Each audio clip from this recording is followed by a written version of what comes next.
Bonjour à toi, je suis Maëlle, naturopathe et leader d'Otera. Autrement dit, coach de bien-être et coach pro pour les femmes qui choisissent d'impacter le monde positivement. Tu écoutes le podcast Pratique Essentielle qui t'accompagne à découvrir et mettre en action les outils pour vivre et développer une vie puissante au naturel. Mes astuces, mes outils, mes expériences, mes réflexions à ton service chaque lundi matin. Installe-toi confortablement et offre-toi un quart d'heure d'introspection, de bien-être et de boost. C'est parti pour l'épisode du jour.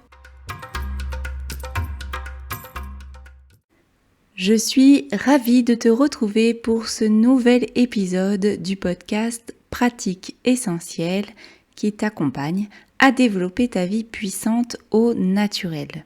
Et après 2 rencontres essentielles précieuses qui t'ont permis de connecter à la fois au fonctionnement de ton cerveau, puis à ta connexion aux étoiles et à plus grand que nous, je te propose un épisode pour te reconnecter à ton corps. Attention, l'écoute de cet épisode peut t'amener à prendre des positions un peu particulières si tu choisis d'expérimenter pendant ton écoute. Tu peux donc prévoir, si tu le peux, si tu le souhaites, une dizaine de minutes dans un endroit tranquille où tu pourras vivre l'épisode sans être dérangé. Bien sûr, tu peux aussi simplement écouter l'épisode sans rien faire, mais vivre les expériences et les explications qui vont être détaillées aujourd'hui te permettra simplement de pouvoir les reconnecter plus facilement dans ton quotidien. Aujourd'hui, nous allons parler des postures de puissance pour apaiser ou booster ton esprit. Nous allons donc passer par le corps pour influencer ton esprit et ton état d'esprit. En communication non verbale, on affirme souvent que notre état d'esprit influence notre langage corporel. Tu vois, à ce moment où si tu es triste, tu vas non seulement avoir le visage plus fermé, mais peut-être te tenir un peu plus à l'intérieur de toi avec les épaules en avant, etc., etc. Ou, à contrario, quand tu es dans la joie, le plexus grand ouvert, le sourire. Voilà, donc on a l'habitude de dire que c'est l'état d'esprit qui influence le corps, mais à contrario, notre langage corporel peut-il également influencer notre état d'esprit ? Ça, c'est ce qu'affirme Amy Cuddy dans un TED Talk, un TEDx qui date de 2012, ainsi que dans un livre dans lequel elle va encore plus loin dans le détail. Le TED d'Amy Cuddy a suscité un véritable buzz puisqu'il a été vu plus de 40 millions de fois. Elle parle donc en anglais et elle appelle ça les Power Poses. C'est régulièrement traduit en posture de pouvoir. J'aime bien le traduire en posture de puissance. L'idée, c'est quoi ? C'est le fait que des positions physiques, donc elle appelle les postures de puissance, qui, quand elles sont adoptées, auraient une influence directe et quasi instantanée sur nos comportements et sur notre état d'esprit. Cela implique donc que tout le monde aurait la possibilité de modifier son attitude, sa chimie corporelle et émotionnelle par un simple changement de posture. Donc, c'est un petit peu magique, c'est très biologique, biochimique. Et ce que je te propose, c'est que au fur et à mesure de l'épisode, je vais donc te décrire quelques-unes des meilleures postures de puissance qui te permettent de projeter et de vivre instantanément une situation de bonheur, d'amélioration d'humeur. Ce que je te propose, c'est que je vais te détailler ces postures. Tu peux donc prendre le temps de l'épisode pour les expérimenter. Je vais essayer d'être la plus précise possible pour te permettre de découvrir, d'expérimenter 6 postures. La première posture dont je vais te parler, c'est celle de Superman ou Superwoman. Donc, normalement, je t'évoque ça et tu as déjà quelque chose peut-être qui monte en toi. C'est peut-être une que tu connais, que tu fais spontanément. Normalement, c'est quelque chose qu'on fait presque un petit peu spontanément quand on a besoin d'un regain de confiance. Donc, pour cette posture, tu te tiens les pieds écartés de la largeur de tes hanches ou un petit peu plus, bien campé sur tes pieds, la tête haute, la poitrine bombée et les mains sur les hanches. Tu peux lever légèrement le menton et tu peux observer ce qui se passe en toi quand tu te tiens de cette façon-là. Pour chacune des postures, je vais le préciser à chaque fois, mais l'idée c'est de prendre le temps d'au moins 5 inspire-expire dans la posture pour en ressentir les bienfaits. Il existe véritablement des preuves scientifiques convaincantes que ce type de posture, notamment celle du super-héros, vont réduire la production de cortisol. Ça diminue donc physiquement le stress et ça t'aide à te sentir bien avec toi-même. Celle-ci, la posture du super-héros, alors tu peux même rajouter la visualisation d'une cape qui vole au vent dans ton dos, ça t'aidera notamment à bomber le torse. Elle peut être très utile juste avant un entretien d'embauche, un premier rendez-vous, une prise de parole en public. Tu peux aussi tout simplement la faire dans ta salle de bain le matin pour te garantir un bon début de journée. Moi, je l'ai déjà expérimenté avant des prises de parole en public, donc petite session dans les toilettes où tu prends le temps de camper sur tes pieds et de prendre cette posture de super-héros, éventuellement en visualisant ta puissance lors des circonstances qui vont émerger pour toi quelques secondes ou quelques minutes après. Ça, c'était la posture de super-héros, super-héroïne, qui est donc précieuse pour contacter vraiment ce qu'on a l'intuition d'appeler la puissance. La deuxième posture dont je voudrais te parler aujourd'hui, c'est la posture de gratitude. Les experts de la loi de l'attraction, et peut-être moi-même aussi, on parle beaucoup de gratitude, et ce pour de bonnes raisons. Ce n'est en effet qu'en accordant ton appréciation du monde autour de toi que tu peux vibrer d'une manière constante sur des fréquences plus élevées, et notamment sur des fréquences d'abondance, de joie, d'amour. Et ce point est une clé de la loi d'attraction. Donc il y a plusieurs outils pour connecter à la gratitude. J'en ai déjà parlé dans le podcast. Tu peux bien entendu tenir un journal de gratitude. Tu peux travailler au quotidien autour d'affirmations positives. Et ces deux outils-là sont très efficaces. Mais tu peux ajouter, si tu le souhaites, la posture de gratitude à ton répertoire de gratitude. Tout ce que tu as à faire pour la posture de gratitude, c'est encore une fois, tu te mets debout, tu te tiens droit et tu vas étirer tes bras jusqu'au plafond dans la forme approximative d'un V, comme tu pourrais le faire d'ailleurs spontanément quand tu t'étires le matin, à la différence près que tu vas rester consciemment dans cette position pendant, encore une fois, 4 à 5 respirations profondes. Et donc c'est le moment où tu en profites pour en plus venir te connecter à une affirmation positive ou à des pensées autour de gratitude que tu ressens à ce moment-là ou que tu choisis de ressentir à ce moment-là. Tu peux aussi tout simplement envisager de répéter, soit à l'intérieur de toi, soit à haute voix, une déclaration positive en même temps que tu as tes bras vers le ciel en forme de V. Ça peut être tout simplement merci. Ça peut être la vie est belle, mais ça peut être tout à fait la phrase que tu choisis de connecter à cette posture. En pratiquant cet exercice, tu envoies un double message physique et psychique à ton organisme, ce qui va stimuler naturellement la production, notamment de la sérotonine et de dopamine, des hormones clés du bien-être. Et il y a quelque chose d'assez drôle par rapport à cette posture de gratitude qui est, je pense, valable avec toutes les postures de pouvoir, mais qui marche particulièrement bien avec la posture de gratitude. C'est qu'il est extrêmement difficile de bouder ou d'être en colère quand on a les bras levés au-dessus de sa tête en forme de V. Et c'est quelque chose qui peut être assez drôle à faire expérimenter en famille et aux enfants aussi parce que on peut forcer, essayer de bouder avec les bras en l'air et en fait ça finit très souvent en fou rire. Donc je t'invite à le vivre pour toi, mais je t'invite aussi à le partager autour de toi. C'est assez fun, assez léger et assez précieux au quotidien. Après la gratitude, allons voir du côté de la posture de l'amour. Elles sont très similaires toutes les deux dans leur intention et tout comme la posture de gratitude d'ailleurs, la posture de l'amour nous met dans l'idée d'apprécier ce qu'on a. La posture de l'amour a cette nuance près qu'elle va t'aider à te connecter spécifiquement avec la compassion et l'attention des autres et l'attention à autrui. Il est également dit que la posture de l'amour aide à apporter des relations plus affectueuses dans ta vie, probablement parce qu'elle concentre tes pensées, tes sentiments et tes hormones sur l'idée de l'amour. Donc encore une fois, c'est une posture et une position très simple à adopter. Tu es debout, tu vas mettre tes deux mains sur le cœur et tu vas inspirer pendant 2 secondes. Puis tu ouvres les bras le plus possible quand tu expires et quand tu souffles. Et donc tu peux répéter ça 5 fois. Bien sûr, tu peux utiliser cette posture à tout moment dans la journée de façon plus simple, peut-être pour ancrer un moment de gratitude, un moment d'amour, en mettant tes mains sur le cœur et en ayant conscience de ce que tu es en train de faire. C'est une de mes postures préférées, c'est une de celles que je pratique spontanément le plus souvent. Peut-être aussi parce que c'est une des plus discrètes. Voilà. Mais pour la posture complète, donc qui consiste, je te le rappelle, à mettre tes 2 mains sur le cœur, tu inspires 2 secondes et quand tu souffles, tu ouvres tes bras le plus possible sur les côtés. Tu peux répéter ce geste 5 fois.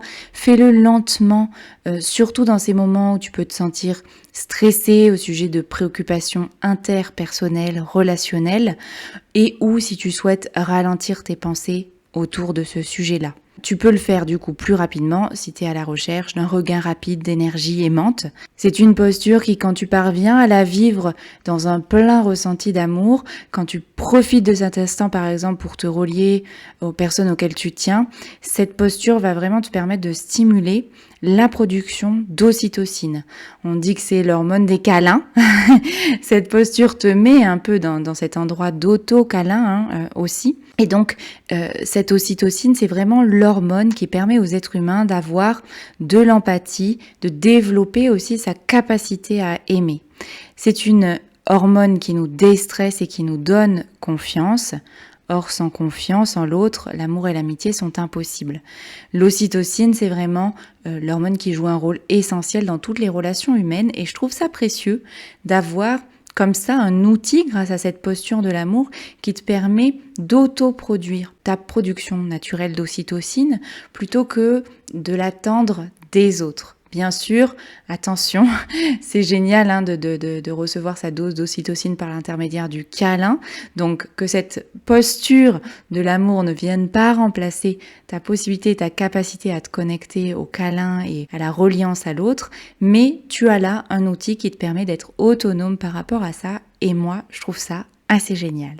Après l'amour, allons connecter à la joie avec la posture de la joie qui est notre 4e posture de puissance. À chaque fois que tu veux te sentir plus heureuse, plus heureux, que tu veux connecter avec des sentiments qui vont être de l'ordre de l'excitation ou de l'inspiration, la posture de la joie, elle t'offre une solution rapide et facile. Et ça, c'est vraiment quelque chose de super précieux dans cet outil que sont les postures. C'est cet endroit où, à l'issue de ce podcast, si tu les avais pas avant, tu ressors avec des outils qui te permettent de switcher ton état d'esprit, de switcher ton état émotionnel. C'est pour ça, je te le redis, je profite, on est presque au milieu de l'épisode. Essaye d'expérimenter en fait au fur et à mesure que j'énonce et que je décris les postures parce que c'est vraiment des outils qui, quand on n'est pas bien, quand on rumine, quand on est un peu happé dans des choses qui nous tirent vers le bas, contacter et connecter à ces postures-là te permettent de switcher instantanément. Alors quand on part de très bas, ça va pas te faire passer d'une très grande tristesse à peut-être quelque chose d'immédiatement une excitation incroyable, mais ça permet vraiment de venir t'aider à switcher de plus en plus facilement pour venir reconnecter à du positif. Donc, j'étais obligée de faire ce petit détour et reconnectons-nous à la posture de la joie.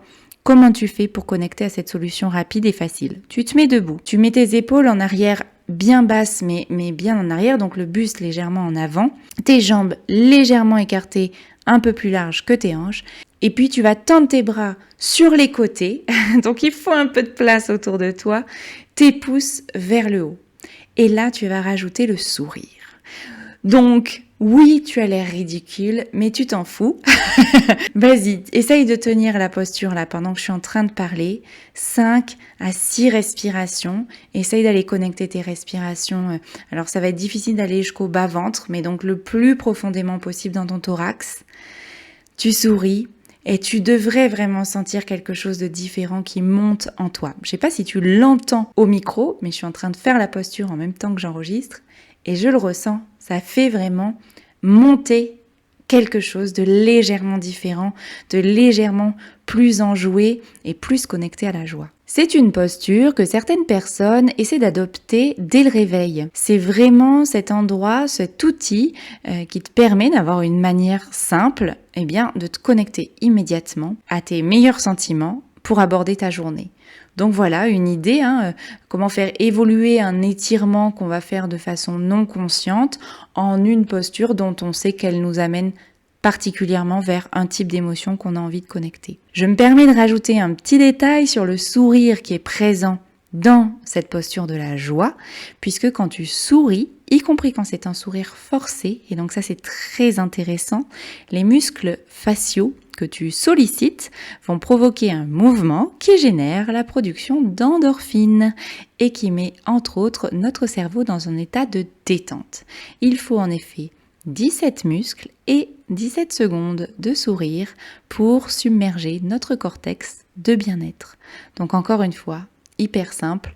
Quand tu te sens pas bien, on va aller de façon peut-être un peu contre-intuitive, mais se forcer à sourire, c'est pas l'idéal, mais souvent c'est une première étape qui permet d'aller connecter ensuite à un vrai sourire, et ça, c'est le meilleur remède pour reconnecter au bien-être. Et puis pour la petite anecdote, le sourire c'est comme l'éternuement, c'est contagieux, donc n'hésitons surtout pas à le répandre autour de nous. Après être allé connecter à la joie, allons voir une autre posture, la posture numéro 5, qui est la posture de réception. À quoi ça sert une posture de réception ? C'est cet endroit à peu près parfait pour le travail de manifestation. Ce que tu essayes de manifester, c'est ce qui part de l'ordre de l'idée ou de l'intuition et que tu as envie de voir se matérialiser dans ta vie. C'est un endroit qui te demande simplement d'ouvrir ton cœur et ton esprit à ce que l'univers veut que tu reçoives. Ceci étant dit, les gens qui manifestent une abondance financière signalent souvent que cette posture est particulièrement efficace pour eux.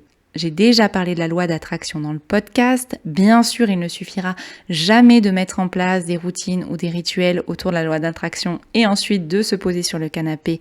Ça n'arrivera pas tout seul, mais ça fait partie dans le cadre d'un process de loi d'attraction complet des choses et des outils qui vont t'aider. Encore une fois, cette posture de réception, elle s'effectue en étant debout. Tu vas garder tes épaules bien basses, ton buste dressé, les pieds à peine écartés, bien campés dans le sol. Et cette fois-ci, tu vas placer les bras devant toi, à hauteur des épaules, tendus. Tu vas tourner tes mains vers le ciel et prendre 5 respirations profondes.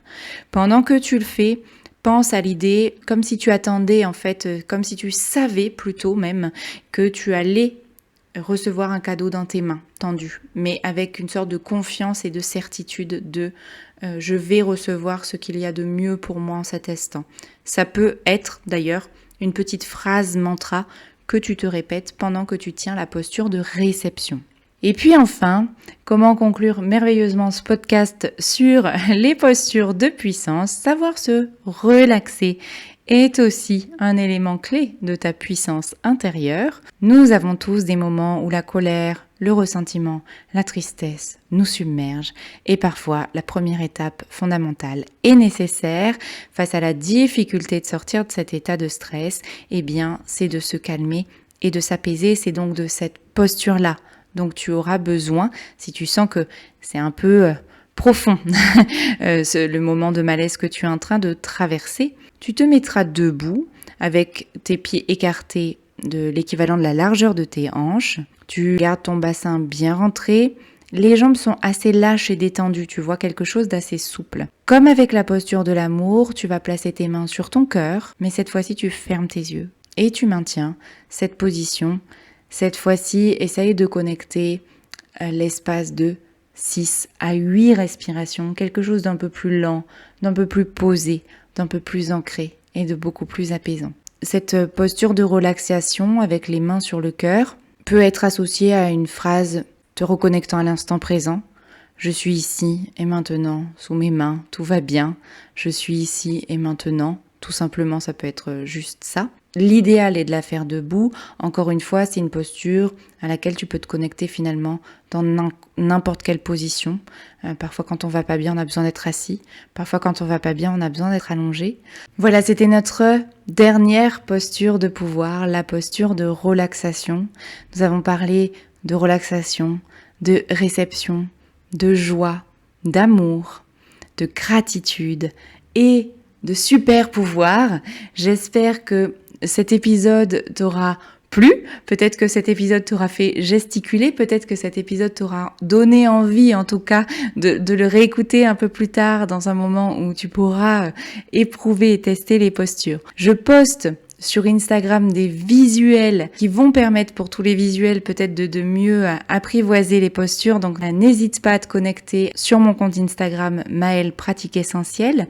Si tu sens qu'il peut être précieux pour toi, pour élever ton niveau d'énergie, pour connecter à la vie que tu souhaites construire et pour connecter ta puissance au quotidien, de mettre en place des routines et des habitudes de vie, j'ai pour toi le guide des habitudes de vie saine qui est disponible sur mon site internet. Je te souhaite d'expérimenter de merveilleuses postures de puissance et au plaisir de te retrouver tout bientôt. Je te souhaite une magnifique semaine.